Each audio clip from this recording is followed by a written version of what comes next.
name is Montagne. This is the Taiwanese American Fellowship Presbyterian Church. This is my Sunday school class on discipleship, spiritual discipline, and the Sermon on the Mount. It's October 13, 2019, and I assert my copyright to the materials that I'm using here today. I only do that for the sake of, Facebook Live out there and so on. So, I gave you an assignment at the end of our last class. In fact, I gave you two assignments. One was to try fasting. And if you were ready to try it that seriously, to fast from the time you went to bed one day till the time you got up, not the next day, but the day after. So it would be anywhere from 30 to 36 hours. But the key thing is one whole day from when you went to bed the night before until you get up the next day afterwards. So that was one assignment, and it was guarded with cautions. Don't do it if you're pregnant or nursing, and you might have to work up to it to get used to it, but also with assurances. Fasting is not dangerous, at least not for us who are well-fed. I mean, and all of us here are well-fed. So there was that, and the other assignment was to write. To write about a time when you lost your faith or didn't have any yet. And to write approximately 600 words, no less 300, no more than 1,200. I didn't tell you what to do with those. I didn't say send them to me or turn them in. I've got a different assignment for that. I wouldn't mind seeing them eventually, but I wanted you to write them first before I worried about what we're going to do with them. Also, I told you, write about the time when you lost, the time when you were without. Don't jump ahead to what God did or how everything came out right at the end. I don't want us to go there yet. I wanted you to write about when you knew, when you understood, when you realized that you were poor in spirit. This was based upon the first blessing in the Sermon on the Mount. Blessed are the poor in spirit, for theirs is the kingdom of heaven. So, what I want us to do first, to start class, is we're going to break up in groups and talk about our experience. So I want us to break up into three groups. A Taiwanese speaking group on this side, a Mandarin speaking group on this side, and an English speaking group in the back. And here's what I want you to do in your groups. Two things. One, talk about your experience fasting. Share with one another how it was for you. Your experience may be different than other people's, or y'all may find out that it's all the same. And it counts if you even so much as try. All right? You don't have to have succeeded at the assignment I gave you. You should try to succeed at it sooner or later before this class is over down the road. But if you even tried, you probably started learning something that you need to learn. Okay? So talk about that experience too. So first, talk about what fasting was like and what you learned from fasting. And second, I want you to talk about what it was like to write that essay. Not share what's in the essay. Don't tell people what you wrote. That's not what I want you to talk about either. We're going to do something else with that later. But talk about what it was like to have to do the assignment. Maybe you thought, why am I doing this? What difference does this make? Why would I care about a time when my faith wasn't right? That's what we're trying to get out of, isn't it? Or maybe I grew up in the church. I don't ever remember not believing. The difficulties or issues or joys or whatever it was like to do the assignment, not the assignment itself. Don't share what you wrote. Well, I mean, you might have to share a little bit of it in order to talk about what it was like to do it. But this is not for sharing what you wrote. Otherwise, we'd be here in a whole hour for everybody to read everyone else's essays. Just talk about what it was like to do the assignment. Whether it was easy or hard or difficult or confusing, or whether you weren't sure you understood, or whether you couldn't see the point in it. That's the kind of thing I want you to talk about now. So break up into your groups, Taiwanese, Mandarin, English in the back. Two things to talk about. One, what was it like to go fasting? And two, what was it like to write the essay? All right? Go.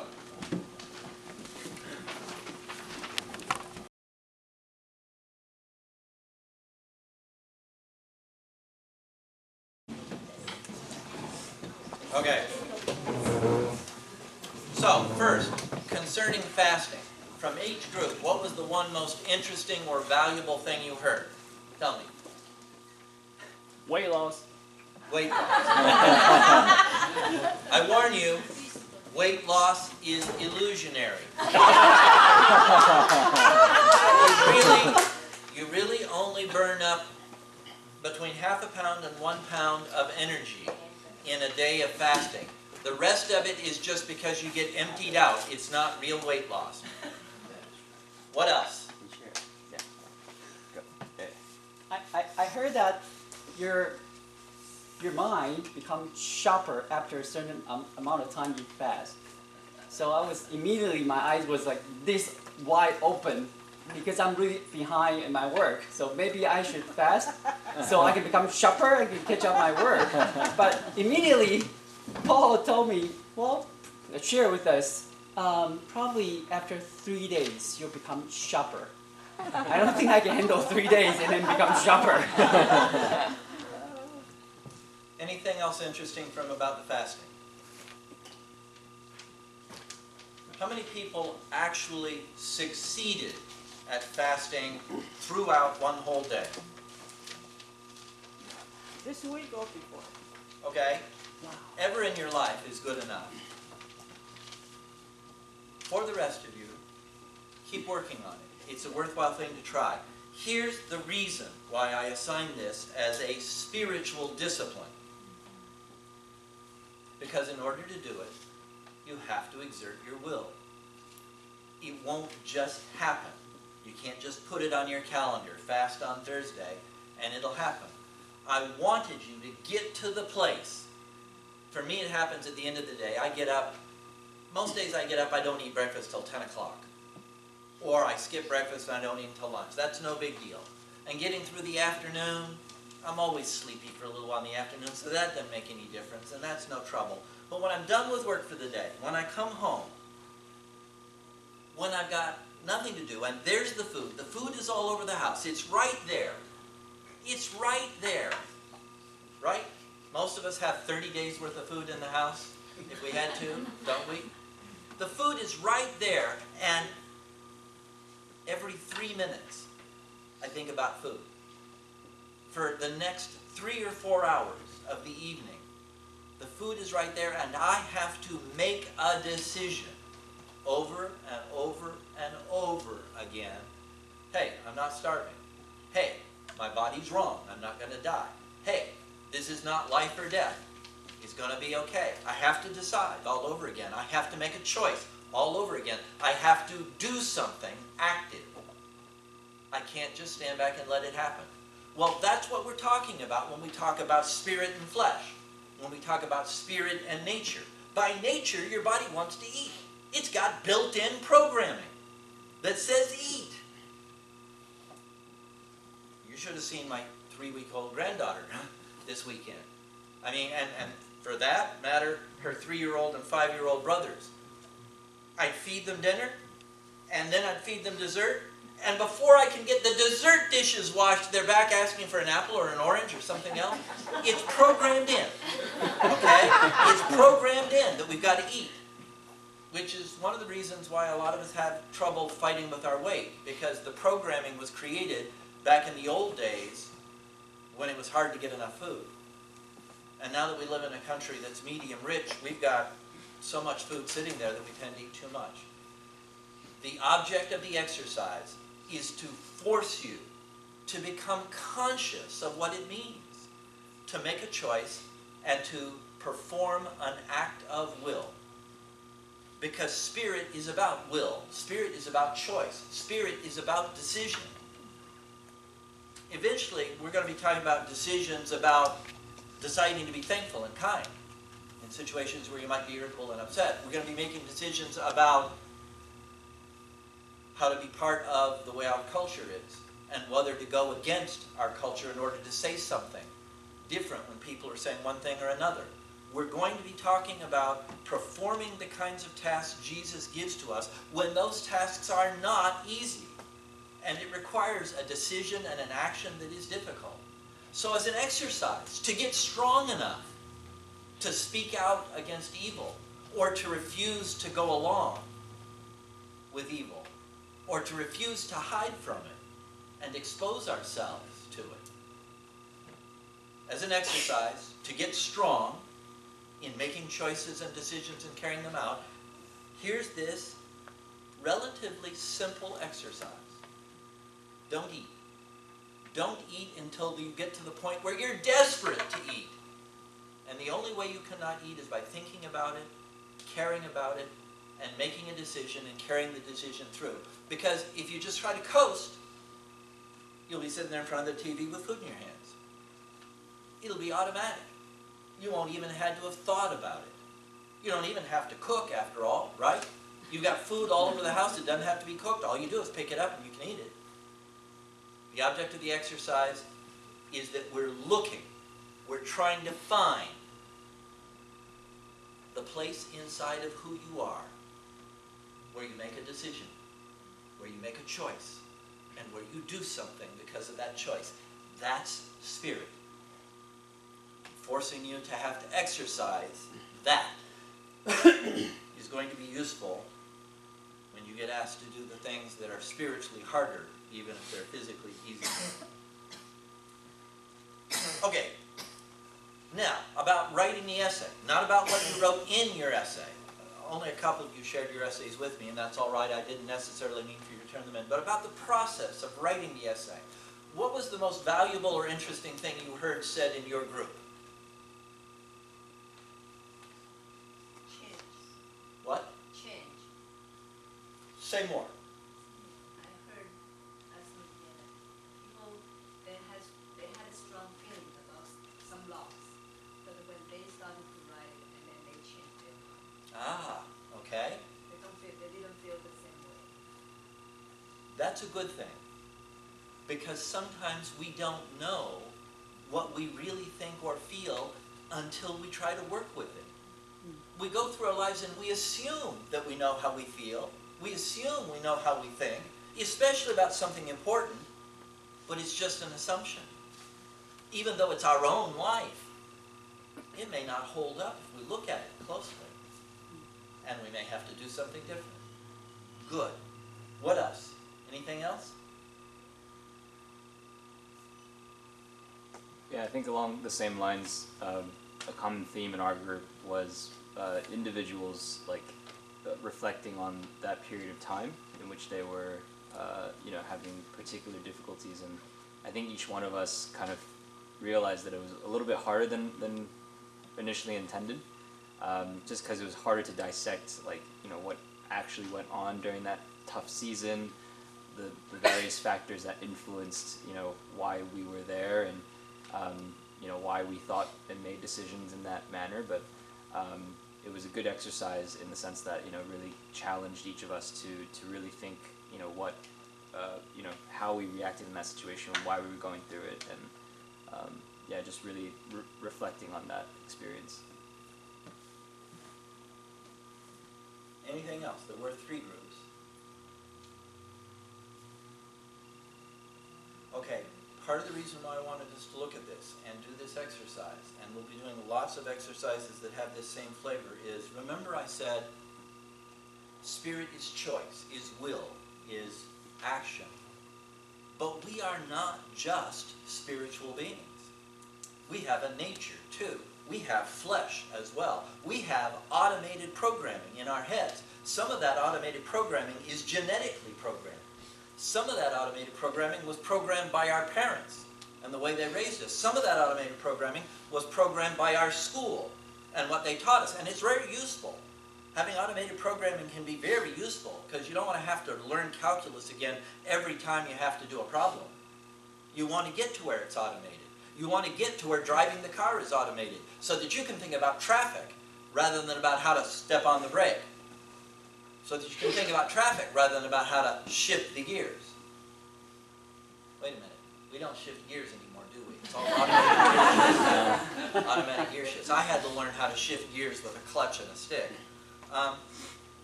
It's good that some things be automated so that we can pay attention to other things. But almost half of everything that we think and feel and do is a product of all of the training and learning and all of the automated routines in our heads, whether they're automated by nature, by ancestry, by how we were raised, by how we were taught, or by the social pressures of the groups we sit around with. I mean, how many times do we sit in a group of people and everybody gets to talking about the same thing and sort of says the same things about it, and we go along with that.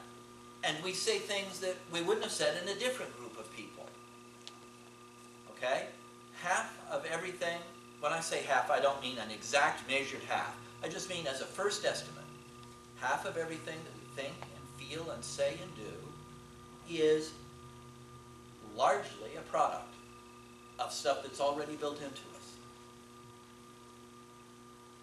I want us to discover where the interface is between the choices we are making and what we have to be because that's the way we've been made.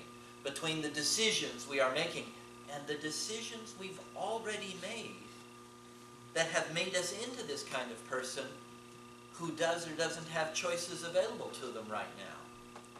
Sometimes it was real choices that we really got to make, free choices years ago, that have got us now trapped into a situation where we don't have any choice anymore. Life can be like that. Ask any alcoholic, for instance. Once upon a time, every alcoholic in the world wasn't addicted yet.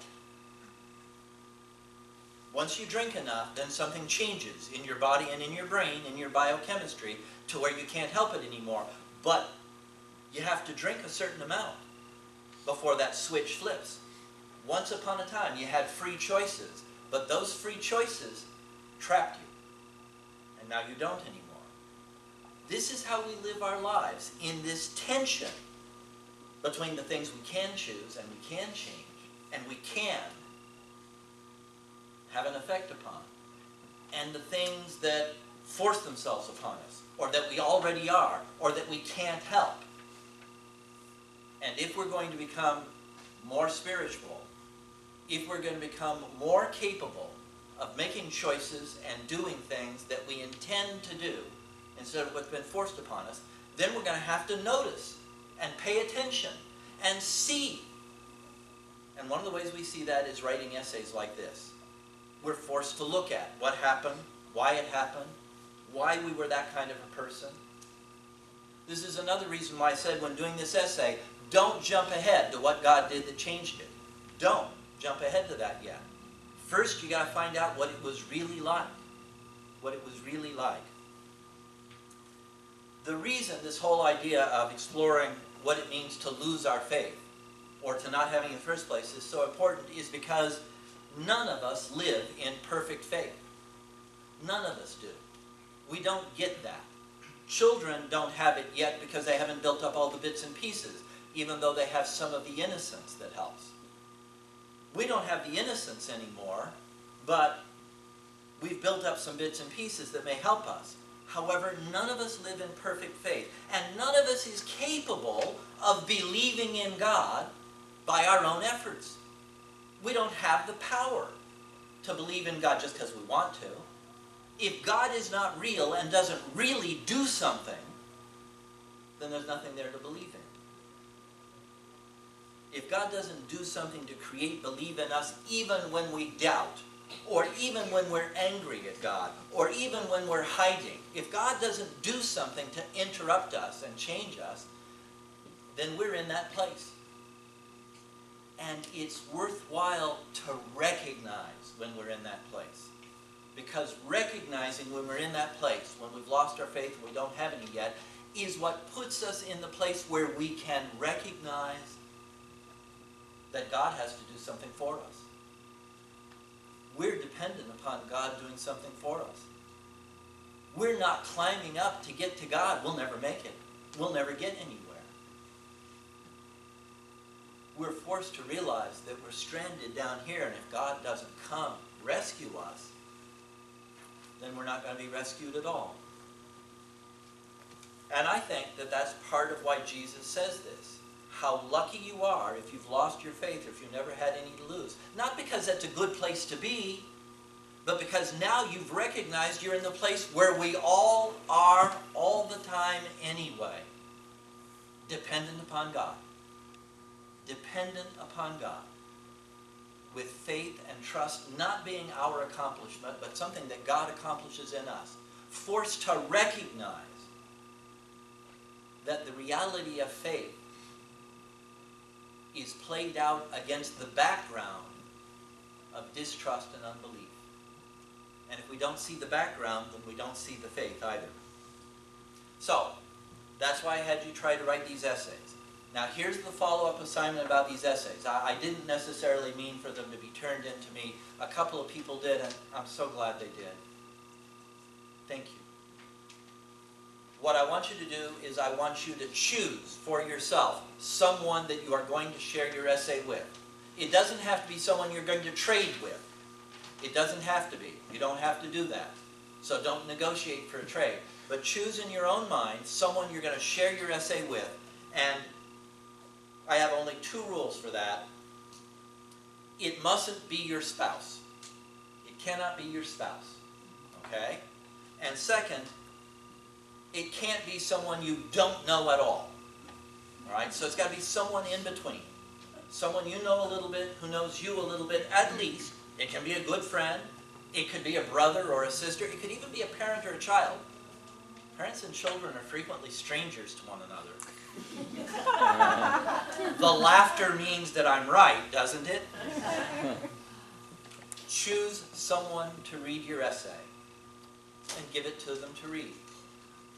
And don't try to explain it to them or tell them what you would have said if you could have or why you didn't manage to say exactly what you wanted to say. Just give it to them to read.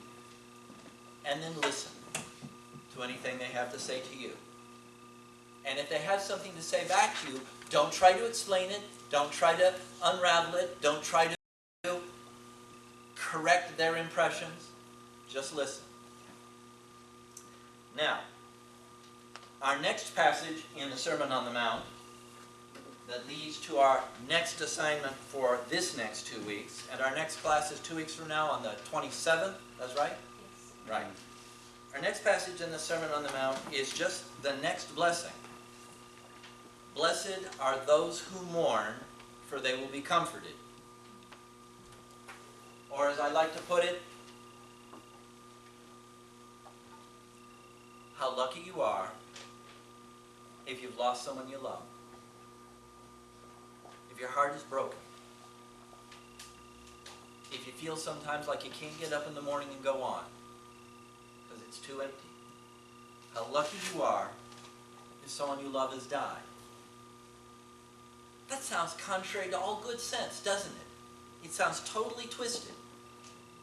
That's part of how a teacher works, and Jesus was a good teacher. Sometimes you have to twist things to wake people up and get them out of the rut they're in so they can see something new. How lucky you are if you've lost someone you loved. Because now it is God Himself who will come and comfort you. And if there's going to be any comfort for a loss as bad as death, it's going to have to come from God.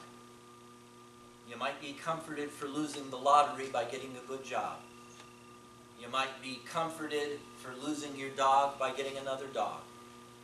But no one but God is going to be able to comfort you for losing someone you love. I think this is critical. I think this is important. I think this is an important part of faith. Because real life, here in this world, where things aren't perfect, where we screwed it up, where sin has messed everything up a little bit at least, and some things a lot, there's going to be way too many reasons to mourn and to be in sorrow. There's going to be way too many losses we're going to have suffered. And if we're not aware of those losses, if we're not willing to suffer them, if we're not ready to mourn over them, then we're going to be disconnected from reality. Now, I'm not going to go on at length about this because I preached a sermon here about this. 3 years ago, for Mother's Day, I preached a sermon based upon the part of John where Thomas comes back and he says, I won't believe in Jesus until I put my fingers in the holes in his hands and put my hand in his side. And I talked about how that passage was teaching us how to deal with grief. And you may remember I said what it teaches us is that the way to deal with grief is to let it hurt. Is to let it hurt. Because by letting it hurt, that's how we stay connected.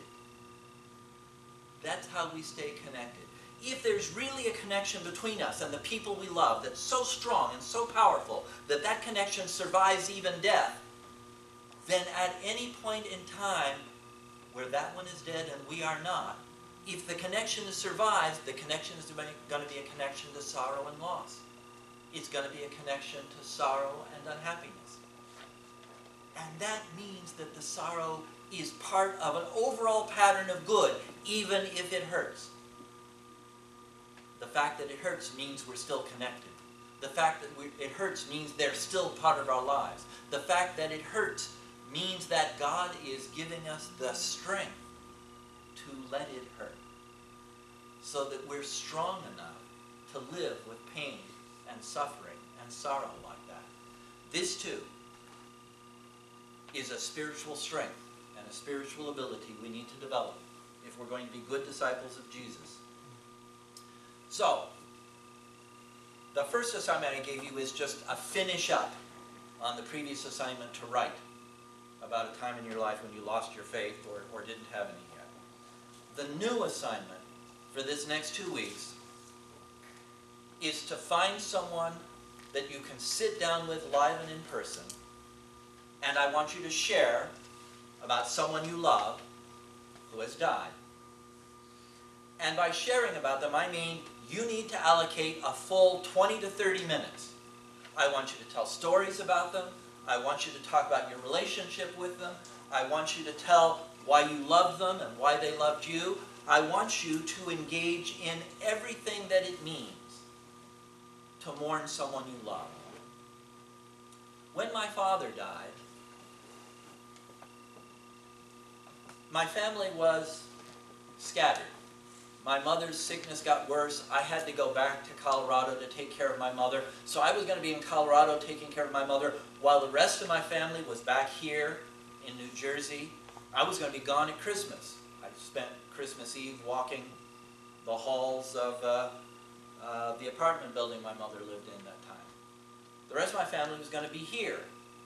So I recorded for them, using that camera there that I borrowed from the church, 6 20-minute or so segments that I called an elegy for my father, in which all I did was tell my kids and grandkids stories about my father and how he loved me and why I loved him and what happened and what he did and why his life was important and why his life got screwed up sometimes and what he did about it, so that they could play those on the TV and watch them at Christmas time when I had to be away in Colorado and they were trying to work on their own grief. I want you to do something like that now. Find another person, someone who doesn't already know about the grief you're going to share. So it probably means not your spouse, but it might not mean that. And choose someone that you love who's died, that you've lost, and spend at least 20 minutes telling that other person about them. Telling about them, telling about their life, telling about your relationship with them, telling about things they did or what they've done. Or, and here's the backup, if you're young enough that you haven't lost anybody like that yet. I don't know, most of us aren't that young, but maybe someone out there watching this on the internet is young enough that they haven't lost anyone like that yet. Or that if they did when they were so young they didn't know it. You can also do this for someone who isn't dead yet, but you know is going to die someday. Because everyone you love is going to die someday. I, in fact, for 40 years before my father died, sometimes would think about, Dad's going to die someday. How am I going to feel about that? What am I going to want to remember about that? You can do this in advance. you can do this in advance. As a matter of fact, if we learn the spiritual skill of grieving and mourning, we'll be able to use it in advance to make this connection with a loss that's going to come sooner or later, no matter what. And also, we'll be able to use it in arrears. Some of us will talk about the loss of someone we've lost within the last year. That's me talking about my dad and my mom. But some of us may talk about someone we lost 20 years ago. And until I asked you to do this assignment that we hadn't thought about in a long time. Grieving goes both ways.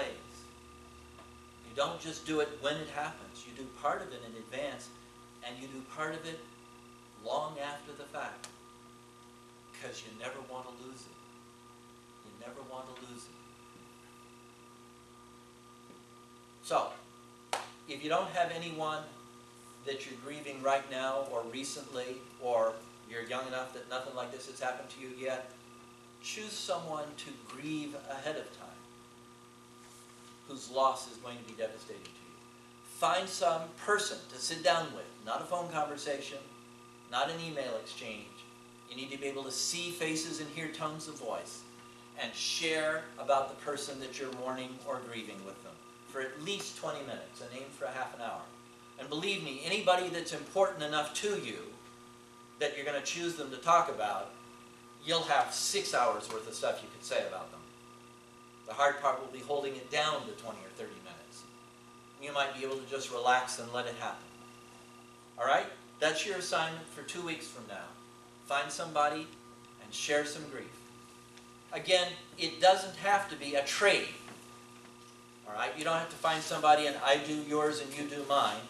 It can be a trade. That's okay if that's how it works out. But it doesn't have to be. All right?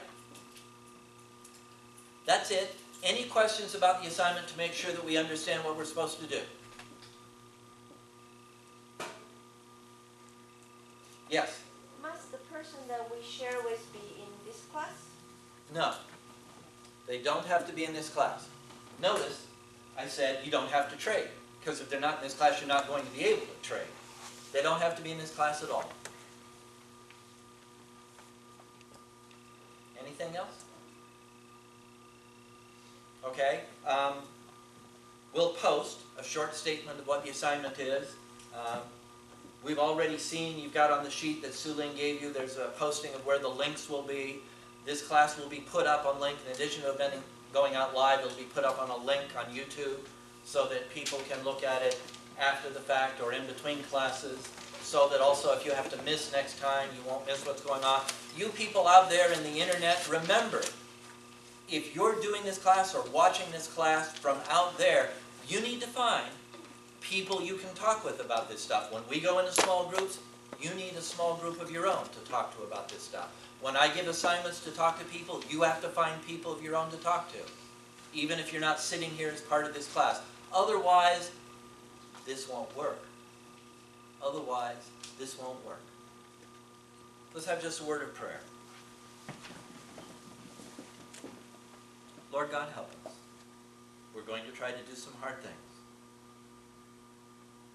Give us sufficient strength to be able to mourn. Amen.